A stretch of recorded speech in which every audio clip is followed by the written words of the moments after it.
নমস্কার বন্ধুরা, আমাদের ইউটিউব চ্যানেলের পক্ষ থেকে একবার স্বাগত।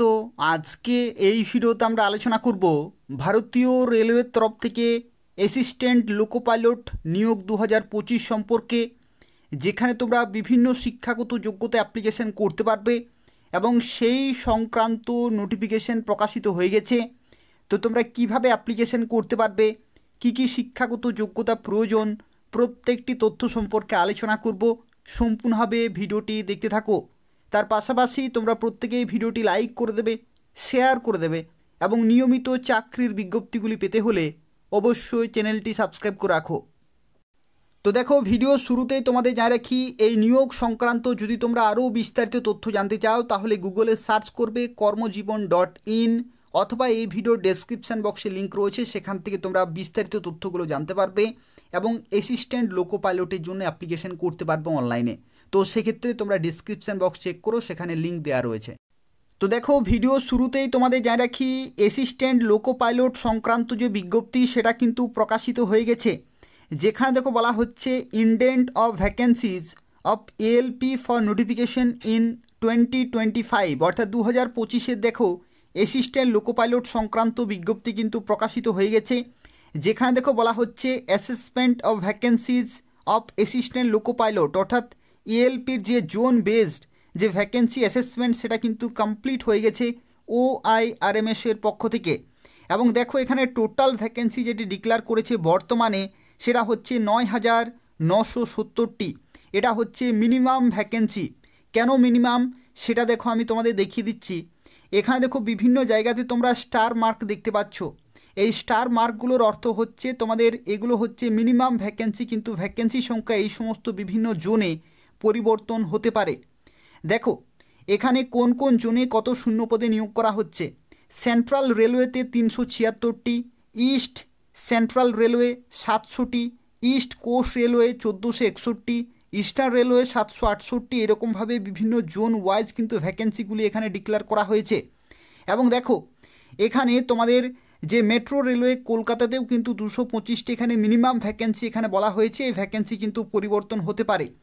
আর তার সাথে সাথে দেখো এখানে তুমি কোন জোনে অ্যাপ্লিকেশন করবে সেই জোন ওয়াইজ কিন্তু এত সংখ্যক শূন্যপদ রয়েছে এবং এই ভ্যাকেন্সি কিন্তু পরিবর্তন হতে পারে। যদি এই ভ্যাকেন্সি আরও বাড়ে তাহলে কিন্তু আমি তোমাদের সময় মতো জানিয়ে দেবো। তো সেক্ষেত্রে এই চ্যানেলটি অবশ্যই নিয়মিত ফলো করতে থাকো। তো চলো দেখা যাক কী কী শিক্ষাগত যোগ্যতায় তোমরা অ্যাপ্লিকেশন করতে পারবে সেই সম্পর্কে এরপর আমরা আলোচনা করব। তো দেখো এখানে শিক্ষাগত যোগ্যতা আলোচনা করার আগে তোমাদের একটি তথ্য জানিয়ে রাখি, এখানে বয়সের লিমিট কত। তো বয়সের লিমিট হচ্ছে তোমাদের 18 থেকে 30 বছর পর্যন্ত তোমরা এখানে অ্যাপ্লিকেশন করতে পারবে। 18 থেকে 30 বছর পর্যন্ত। আর যদি তুমি SC ST OBC হয়ে থাকো তাহলে সরকারিভাবে বয়সের ছাড়গুলো পেয়ে যাবে, অর্থাৎ SC STদের ক্ষেত্রে 5 বছরের ছাড় এবং OBCদের ক্ষেত্রে তোমরা 3 বছরের ছাড় পেয়ে যাবে। আর এখানে কিন্তু করোনাকালীন যে 3 বছরের বাড়তি ছাড় সেটা কিন্তু পাওয়া যাবে না, যেটা হচ্ছে 2024-এ যে বিজ্ঞপ্তি সেই বিজ্ঞপ্তির ক্ষেত্রে 3 বছরের ছাড় দেওয়া হয়েছিল, কিন্তু 2025 বা পরবর্তী নিয়োগে কোনো রকমের করোনা সংক্রান্ত কিন্তু 3 বছরের বয়সের ছাড় তোমরা পাবে না। তো সেক্ষেত্রে 18 থেকে 30 বছর পর্যন্ত তোমরা জেনারেল ক্যাটাগরিতে অ্যাপ্লিকেশন করতে পারবে এবং বাকিরা সরকারিভাবে বয়সের ছাড়গুলো পেয়ে যাবে। দেখো এখানে তোমাদের বেতনের মানের ক্ষেত্রে তোমরা সেন্ট্রাল গভর্নমেন্টের বর্তমানে লেভেল 2-এর কিন্তু বেতন পাবে 7 সেন্ট্রাল পে কমিশনে, যেটা হচ্ছে 19,900 থেকে 63,200। 19,900 প্লাস তোমরা এখানে ডিএ পেয়ে যাবে, ডিয়ারনেস অ্যালাউন্স, HRA পেয়ে যাবে, হাউস রেন্ট অ্যালাউন্স, তার সাথে সাথে তোমরা টিএ পাবে, ট্রাভেল অ্যালাউন্স। এই সমস্ত বিভিন্ন অ্যালাউন্সগুলো অ্যাড করে তোমরা শুরুতেই ইন হ্যান্ড 36,000 প্লাস কিন্তু স্যালারি পেয়ে যাবে যে কোনো জোনে বা যে কোনো লোকেশনে। তো সেক্ষেত্রে তোমরা বুঝতে পারছো অত্যন্ত ভালো মানের বেতন, গুরুত্বপূর্ণ পোস্ট রয়েছে। যদি শিক্ষাগত যোগ্যতা থাকে তাহলে অবশ্যই অ্যাপ্লিকেশন করে দেবে। দেখো এখানে এডুকেশনাল কোয়ালিফিকেশন কি বলা হয়েছে। এডুকেশনাল কোয়ালিফিকেশনে বলা হচ্ছে ম্যাট্রিকুলেশন অথবা SSLC প্লাস ITI, এটা হচ্ছে প্রথম শিক্ষাগত যোগ্যতা। তোমাদের একটি তথ্য দেখো বলে দিচ্ছি, এখানে কিন্তু অনেকগুলো শিক্ষাগত যোগ্যতা রয়েছে, যে কোনো একটি থাকলেই তোমরা এখানে অ্যাপ্লিকেশন করতে পারবে।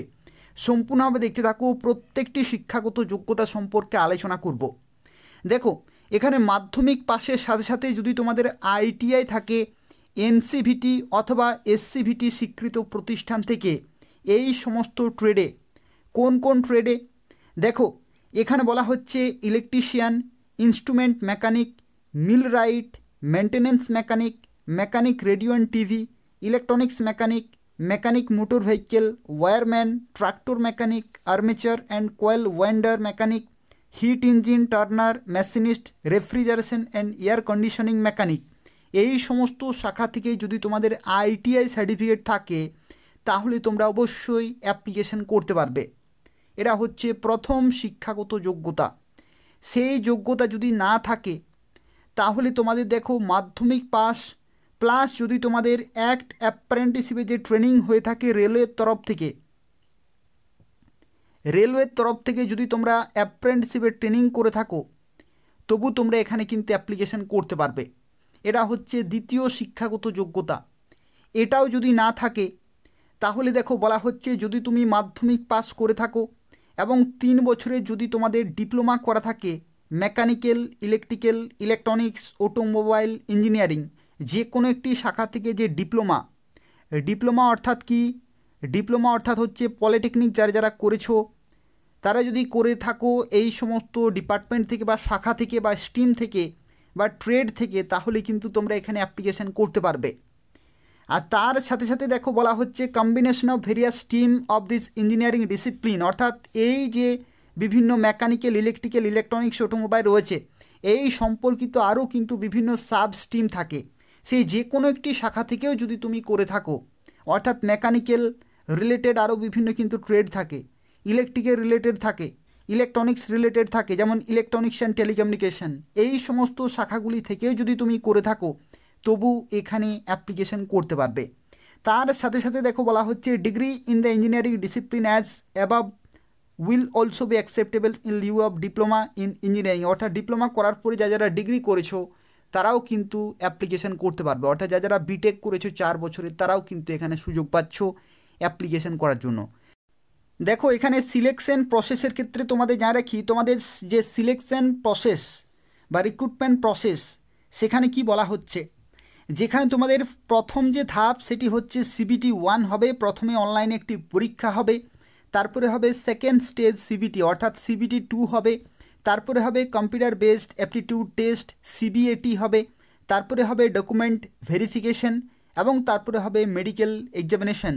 এই সমস্ত ধাপগুলির মাধ্যমে তোমরা কিন্তু ফাইনালি চাকরি পেতে পারো, অর্থাৎ এই সমস্ত ধাপগুলি তোমাদের পরপর কিন্তু কোয়ালিফাই করতে হবে। দেখো তোমাদের যে সিবিটি 1 পরীক্ষা হবে সেই সিবিটি 1-এ কী রকমের থাকবে, সিবিটি 1 তোমাদের হবে টোটাল 1 ঘন্টার অর্থাৎ 60 মিনিটের পরীক্ষা হবে, যেখানে 75 নম্বর এবং 75টি কোশ্চেন থাকবে, এক একটি প্রশ্নের জন্য 1 নম্বর করে, নেগেটিভ মার্কিং কিন্তু 1/3 রয়েছে এবং নর্মালাইজেশন হবে, বিভিন্ন শিফটে যে পরীক্ষা হবে যেখানে কোয়ালিফাইং পার্সেন্টেজ দেখো এখানে কিন্তু রয়েছে। আর এই পরীক্ষাটি হয়ে যাওয়ার পরে দেখো এই পরীক্ষার কিন্তু সিলেবাস পুরোপুরি দেওয়া রয়েছে, ম্যাথামেটিক্স থেকে শুরু করে mental ability, general science, general awareness প্রত্যেকটি কিন্তু সিলেবাস দেওয়া রয়েছে। আর সিবিটি 1-এ যারা কোয়ালিফাই করবে তাদেরকে ডাকা হবে সিবিটি 2-তে, এবং সিবিটি 2-এর ক্ষেত্রে দেখো কী রকমের থাকবে, সিবিটি 2-এর ক্ষেত্রে দেখো বলা হচ্ছে তোমাদের টোটাল ডিউরেশন হচ্ছে 2 ঘন্টা 30 মিনিট, যেখানে 175টি কোশ্চেন থাকবে, যেখানে পার্ট 1-এ থাকবে 90 মিনিট 100টি কোশ্চেন, আর পার্ট বিতে থাকবে 60 মিনিট 75টি কোশ্চেন, টোটাল কিন্তু 9, 6, 15, এখানে তোমাদের 150 মিনিট তোমরা কিন্তু সময় পাচ্ছ, 150 মিনিট অর্থাৎ 2.5 ঘন্টার পরীক্ষা, 175টি কোশ্চেন হচ্ছে, নেগেটিভ মার্কিং থাকছে 1/3 এবং এগুলো হচ্ছে percentage for eligibility, minimum percentage for qualifying. আর দেখো এই সমস্ত পরীক্ষাগুলির ক্ষেত্রে দেখো সিলেবাস কিন্তু একই রকম রয়েছে, math, GI, reasoning, basic science এবং ইঞ্জিনিয়ারিং সম্পর্কিত কিন্তু প্রশ্ন তোমাদের জিজ্ঞাসা করা হবে। এবং এই সমস্ত পরীক্ষাগুলি হয়ে যাওয়ার পরে তোমাদের যে 3 নম্বরের ধাপ সেটা দেখো এখানে কি বলা হয়েছে, এই দেখো 3 নম্বর যে ধাপ সেখানে বলা হচ্ছে কম্পিউটার বেসড অ্যাপটিটিউড টেস্ট হবে, তারপরে ডিভি হবে, তারপরে মেডিকেল এক্সামিনেশনের মাধ্যমে তোমরা কিন্তু ফাইনালি চাকরি পেতে পারো। তো সেই ক্ষেত্রে যারা অ্যাপ্লিকেশন করবে খুব তাড়াতাড়ি এদের অফিসিয়াল ওয়েবসাইটে অ্যাপ্লিকেশন করতে পারবে, অর্থাৎ এই যে OIRMS এর তরফ থেকে যে ভ্যাকেন্সি অ্যাসেসমেন্ট সেটা কিন্তু প্রকাশিত হয়ে গেছে, আর কিছুদিনের মধ্যেই তোমাদের কিন্তু ফর্ম ফিল আপ শুরু হয়ে যাবে। দেখো কোন কোন ট্রেড এখানে রয়েছে, বিভিন্ন ট্রেডে দেখো এই সমস্ত ট্রেডের থেকে কিন্তু তোমরা এখানে অ্যাপ্লিকেশান করতে পারবে বিভিন্ন শিক্ষাগত যোগ্যতায়। তোমাদের যে CBAT হবে সেই CBATর ক্ষেত্রে দেখো বলা হচ্ছে candidate equal to 8 times the number of ALP vacancy for each notified community category wise. অর্থাৎ বিভিন্ন general, SC ST OBC EWS ex serviceman প্রত্যেকটি ক্যাটাগরি ওয়াইজ 8 গুণ ক্যান্ডিডেট কিন্তু ডাক পাবে CBAT পরীক্ষাতে। এবং CBAT পরীক্ষার ক্ষেত্রে দেখো এখানে কিন্তু যে এটার যে পুরো ডিটেল সেটা কিন্তু তোমরা পেয়ে যাচ্ছ এদের অফিসিয়াল ওয়েবসাইটে। CBAT সংক্রান্ত যদি তোমরা ফুল ইনফরমেশন পেতে চাও তাহলে এই নির্দিষ্ট অফিসিয়াল ওয়েবসাইটে যেতে হবে এবং সেখান থেকে তোমরা বিস্তারিত তথ্যগুলো জানতে পারবে। আর দেখো এখানে আরও একটি তথ্য, এখানে কিন্তু টি স্কোর থাকে, এটাও কিন্তু মাথায় রাখতে হবে। কোয়ালিফাইং মার্কস হচ্ছে এখানে টি স্কোর। টি স্কোরের ক্ষেত্রে দেখো বলা হচ্ছে 42 marks in each test battery separately কিন্তু তোমাদের পেতে হবে কোয়ালিফাই করার জন্য, ঠিক আছে। টি স্কোর হচ্ছে 42 মার্কস।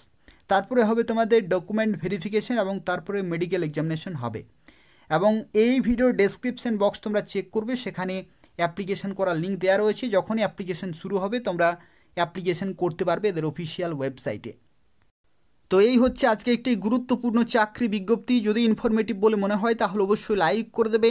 যাদের শিক্ষাগত যোগ্যতা রয়েছে প্রত্যেকে নির্দিষ্ট সময়ের মধ্যে অ্যাপ্লিকেশন করে দেবে। OIRMS এর তরফ থেকে অ্যাসেসমেন্ট রেডি হয়ে গেছে, অ্যাপ্লিকেশন আর কিছুদিনের মধ্যেই শুরু হবে। যেদিন অ্যাপ্লিকেশন শুরু হবে আমি তোমাদের সঙ্গে সঙ্গে জানিয়ে দেবো। নিয়মিত চ্যানেলটি ফলো করতে থাকো অথবা এদের অফিসিয়াল ওয়েবসাইট নিয়মিত ফলো করতে থাকো। প্রত্যেকেই ভিডিওটি লাইক করে দেবে, শেয়ার করে দেবে এবং নিয়মিত চাকরি বিজ্ঞপ্তিগুলি পেতে হলে অবশ্যই চ্যানেলটি সাবস্ক্রাইব করে রাখো।